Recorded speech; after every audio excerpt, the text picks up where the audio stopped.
గురుగారు, కల్కి సినిమా చూసారా? కల్కి సినిమా సంబంధించి ఎక్కువ డిస్కషన్ జరుగుతుంది. కల్కి సినిమాలో పురాణాలకు సంబంధించినటువంటి రిఫరెన్సెస్లు కొన్ని ఉన్నాయి.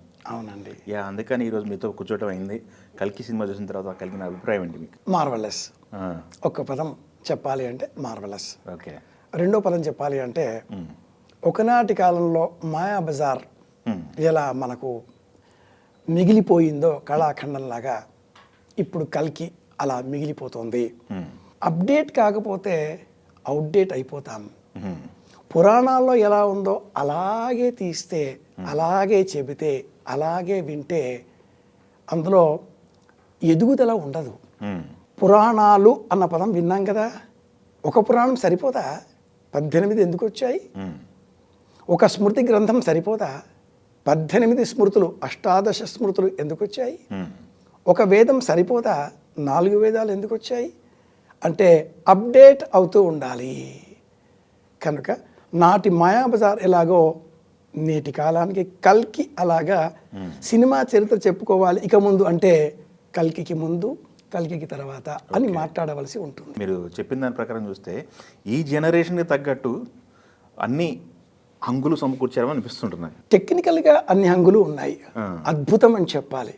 ఇంకా ఓ మాట చెప్పాలంటే 20 ఏళ్ల తర్వాత తెలుగు సినిమా పరిశ్రమ ఎటువంటి సినిమాలు తీయబోతుందో అంత స్థాయిలో ఇప్పుడే తీసేసి వేగాన్ని, అంటే సెల్ ఫోన్ వాడుతున్నాం, లేదు కంప్యూటర్ జనరేషన్స్ అనుకుంటాం, 77 నుంచి 82 వరకు, 82 నుంచి 92 వరకు, 92 నుంచి 2002 వరకు ఏదైతే జనరేషన్స్ మనం సెల్ ఫోన్స్లో, కంప్యూటర్స్లో చూసామో అంతకు 10 రెట్ల వేగంతో ఈ 3 ఏళ్లలో చూసాం. అది ఎలాగో సినిమా పరిశ్రమలో కూడా 25 లక్షల రెమ్యునరేషన్స్ పోయాయి, 150 కోట్ల రెమ్యునరేషన్స్ కనిపిస్తున్నాయి. ₹1 కోటి సినిమా చుట్టేయవచ్చు, 1000 కోట్లతో సినిమా తీయబోతున్నారు. డబ్బు పెరిగింది అనేది కాదు ఇక్కడ, క్వాలిటీ.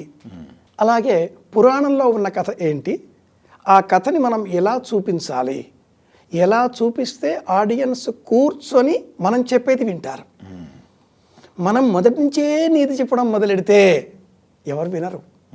ఈనాటి సమాజంలో నీతులన్నీ గోడకు పెట్టేటటువంటి స్లైడ్స్ లాగా ఉన్నాయి. వ్యాధి వచ్చింది, కల్కి, కలిదోషం, కలి పాపం, ఊహలు. ఈ పాపాలు తొలగించుకోవడం కోసం నీతులు చెప్తే ఎవరు వినరు. ట్యాబ్లెట్ వేయాలి. ఆ ట్యాబ్లెట్ వేయాలి అంటే దానికి షుగర్ కోటింగ్ అవసరం. షుగర్ కోటింగ్ లేకపోతే, బుజ్జి లేకపోతే సినిమా చూడంగా కాస్త కామెడీ కూడా ఉండాలిగా, చెప్పేది కూడా చెప్పాలిగా, బలంగా చెప్పాలి. అంటే కూర్చుండబెట్టాలి, పిల్లోడిని కూర్చుండబెట్టాలి. ఓ చాక్లెట్ నా చేతిలో పట్టుకొని అరే కూర్చోరా నాయనా అంటే వాడు కూర్చుంటాడు. సినిమా అన్నాక సినిమా భాష వేరే ఉంటుంది. సినిమా అన్నాక సినిమా లిబర్టీ కొంత ఉంటుంది, స్వతంత్రత తీసుకుంటారు. నాటి రామాయణం ఆధారంగా తీసిన లవకుశ సినిమా నుంచి, దానవీరు శురకర్ణ నుంచి, శివాజీ గణేశన్ గారి కర్ణ సినిమా నుంచి మీరు ఏ సినిమా తీసుకున్నా కూడా విపరీతమైన స్వతంత్రత అందులో కనిపిస్తుంది. అవాల్మీకి అంశాలు అనేకం. అసలు ఆ పేరే మాయాబజార్, బజార్ అన్న పేరే పెట్టేసి అందులో పాండవులే లేకుండా సినిమా చూపిస్తే నేటికి మనం ఎలా కళాఖండంగా చూసుకుంటున్నామో, కల్కి సినిమాలో లిబర్టీ ఏదైనా ఉంది అంటే భవిష్యత్తులో పుట్టబోయేటటువంటి కల్కిని రక్షించడం కోసం అశ్వత్థామ సేవలను వినియోగించుకుంటాను అన్న కృష్ణుడి మాట మాత్రమే లిబర్టీ. మిగతా అంతా యథాశక్తి, ఏ లోపం లేకుండా మూల భారతంలో ఎలా ఉందో అలా తీసుకునే ప్రయత్నం చేశారు. కాకపోతే విజ్ఞత అనే ప్రశ్న వేసుకున్నప్పుడు కర్ణుడి పాత్ర వలె, నిజానికి కర్ణుడు ఉత్తముడు కాడు, దుష్ట చతుష్టయంలో ఒకడు. దుర్యోధన, దుశ్శాసన, కర్ణ, శకునుడు అన్న పేరు గల వాళ్ళల్లో ఒకరు. దుర్యోధనుడు ఒక్కసారి కూడా అనైతికంగా మాట్లాడాడు, కర్ణుడే మాట్లాడతాడు. కర్ణుడే మాయాజూతం సమయంలో ప్రలదనంగా మాట్లాడతాడు. ద్రౌపదిని పరిహసించే సందర్భాలన్నింటిలో కూడా కర్ణుడే కనిపిస్తాడు. కానీ అలాంటి కర్ణుడి పాత్రను ఉదాత్తంగా చూపించడమే కొద్దిపాటి ఇబ్బంది కలిగించే అంశం అవుతుంది. రథి, అతిరథి, మహారథి, అతి మహారథి, మహామహారథి, ఈ విధంగా వాళ్ళ కేటగిరీస్, అంటే మనం ఏ విధంగా అయితే general or military army commandants వాళ్ళ ఆర్డర్స్ ఉంటాయో ఆ డివిజన్ చేసేటప్పుడు అతిరథి అన్నంతో కర్ణుడు కొంచెం కినుక వహిస్తాడు. అలాగే అశ్వత్థామ తన తండ్రి ద్రోణాచార్యుడిని దృష్టద్యుమ్నుడు కిరాతకంగా లక్షలాది మంది సైన్యం చూస్తూ ఉండగా ఖడ్గంతో శిరస్సు ఖండించడం అన్నదానితో కోపం వస్తుంది. నారాయణాస్త్రం ప్రయోగిస్తాడు, బ్రహ్మాస్త్రం వేస్తాడు. అంతవరకు అటువంటి ప్రయత్నాలు ఏవి చెయ్యడు. గురుపుత్రుడిగానే ఉన్న అశ్వత్థామ దుర్యోధనుడు ఏ విధంగా ఇంకా ఇంకా రాజ్యానికి వస్తాడా అనే స్నేహభావంతో తాపత్రయపడతాడే కానీ దుర్మార్గంగా వ్యవహరించడు. కానీ ఎప్పుడైతే తన తండ్రికి ఈ విధంగా పాండవుల పక్షం నుంచి అనైతికమైన మరణం సంభవించిందో ఇక అతడిలో ఉండేటటువంటి రుద్ర అంశ బయటికి వస్తుంది. ఓకే. తన తండ్రి గారు ద్రోణాచార్యుడు ద బెస్ట్ టీచర్. ఆ రోజులో బెస్ట్ యూనివర్సిటీ ద్రోణ యూనివర్సిటీ అనుకుందాం కాసేపు. కృపాచార్యుడు చెల్లెలు కృపి అతడు ఎల్లాలు.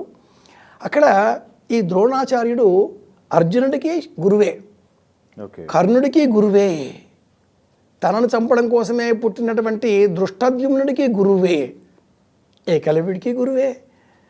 క్లాసిఫికేషన్ లేదు, గురువుగారు అందరికీ పాఠం చెప్తారు. వాళ్ళ అహంకారాల కొద్దీ ప్రవర్తిస్తారు. కర్ణుడికి ఇక్కడ నచ్చలేదు, నాకు సెట్ కావట్లేదు, వెళ్ళిపోయాడు. అశ్వత్థామ సెట్ అయి నేర్చుకున్నప్పటికీ అహంకారి, దుర్మార్గ ఆలోచనలు కలవాడు, కృష్ణుడికి వ్యతిరేకి అన్న ఊహ ద్రోణుడికి ఉంది కనుకనే అడిగే వరకు అస్త్రం ఇవ్వలే. తన శత్రువైనటువంటి ద్రుపదుడిని పట్టి బంధించి తనకు అప్పగించినటువంటి ప్రేమ చూపించిన కారణంగా, గురుభక్తి చాటిన కారణంగా అర్జునుడికి థర్డ్ వెపన్ బ్రహ్మశిరోస్ ఇప్పుడైతే చెప్పుకుంటున్నామో అలాంటిది బ్రహ్మశిరో నామక అస్త్రం అర్జునుడికి ఇచ్చాడు. ఉపసంహార ప్రయోగాలతో ఇవ్వడంతో కుమారుడు కదా నాకు కూడా అని అడగడంతో పుత్ర ప్రేమతో ఇచ్చాడు ద్రోణుడు. ఫలితం అనుభవించాడు. నేను ఇంతటి వారియర్ని, ఇంతటి యోధను, ఇంతటి శక్తి కలవాడిని, అర్జునుడితో సమానంగా యుద్ధం చేసేంత శక్తి కలవాడిని, మహారథిని. మహారథి అంటే 73,60,000 మందితో యుద్ధం చేసే శక్తి కలవాడు. 72,000,60,000 సైన్యంతో యుద్ధం చేసే శక్తి కలవాడిని మహారథి అని పిలుస్తారు, మహారథుడు. అలాంటి వాడు నేను బాణం వేస్తే అర్జునుడి యొక్క రథం 2 అడుగులు వెనక్కిపోయిందా అంటే ఇక్కడ ఏదో నాకంటే మించిన శక్తి ఉంది అని తల వంచుకొని మౌనంగా యుద్ధ రంగంలోంచి నిష్క్రమించాడు అశ్వత్థామ. కనుక మహాభారతాన్ని మనం ఒక వర్గాన్ని సమర్థిస్తూ ఒక వర్గాన్ని వ్యతిరేకిస్తూ ఆలోచన చేయకుండా ఈనాటి సమాజానికి నీతి చెప్పాలి, కొంత వయోలెన్స్ తప్పనిసరి, ఆ దృక్కోణంతో మనం కథలు చెప్పే ప్రయత్నం చేయాలి. కనుకనే కల్కిని రక్షించడం కోసం అశ్వత్థామ సర్వీసెస్ డిజైరబుల్ అనేటటువంటి లిబర్టీని సినిమా వాళ్ళు తీసుకున్నారు. ఈ సినిమా స్వాతంత్రం అంగీకరించాలి, ఆనందపడాలి, పిల్లలకు బుద్ధి చెప్పే ప్రయత్నం చేయాలి.